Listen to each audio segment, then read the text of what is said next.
my name's Nate Johnstone. I live in Mona Vale in Sydney and I compete in snowboard halfpipe. Snowboard halfpipe is essentially like a big, if you think of a skate vert ramp, except this one, they're 22 foot high and they run about 150 metres downhill on about an 18-degree pitch. You usually get about between 5 to 6 hits, and you've got to have a combination of different airs, grabs, spins, flips. So now the tricks that we're all doing are double flips, 1080s, 1440s. So the sport's getting, progressing really quickly. There's about a 5-judge panel, which will judge you on all those things I just mentioned. And if you land your run clean with all those things, you should generally get a high score. It can be quite dangerous, but that's why we train, we come to the gym, so we're strong, so when you do have those falls, you can bounce straight back. But it's good fun. It's one of those really exciting sports. I was about 6 years old, I think, was the first time that I was put on snow. I came down here with my parents. I think we actually rode up at Threadbow. They put me on skis, and I think I skied up until about the age of 10, until I was a little bit bigger and stronger. And because my dad's always surfed, snowboarded and skated since he was a kid, he put me on a snowboard from the get-go as soon as he could.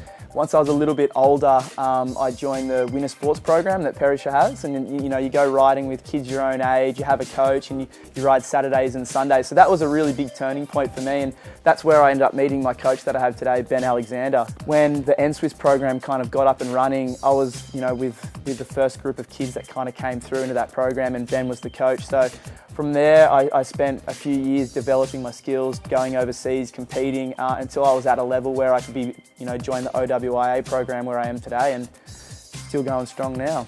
Yeah, so I broke my ankle, I think, about a month before the 2010 Vancouver Games, and at the time it was heartbreaking. I was so close, my training was going really well, I was in a good frame of mind, and then I had that blow, and it set me back a little bit, and I was kind of a bit rattled for a little while. But then going home, hanging out with friends, I got a little bit of summer, kind of recharged the batteries, and I came back really fresh, motivated and driven into that next season, and went on to have some of my best results in my career. So essentially, looking back on it now, I'm kind of thankful that it happened, because it gave me a lot of perspective on what I'm doing and what I want to achieve.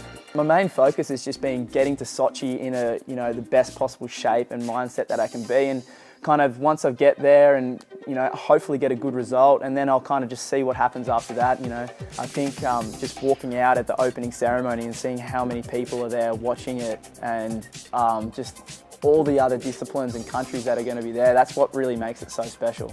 I don't think I'd actually be doing what I'm doing without the help from the AIS, NSWIS, all the OWIA. Without all their help, there's no way I could be doing what I'm doing. They've helped me from grassroots when I was back in an NSWIS to where I am now. So I owe a lot of my success to them, and a lot of their support has really helped me along the way, and super thankful for what they've done. People are shocked at first, but then once they kind of see us all riding and how well we can actually snowboard and ski, I think they're quite surprised. So I think it's slowly changing. People are starting to realise that Australia is a strong winter sports nation, and it's pretty exciting to be part of it.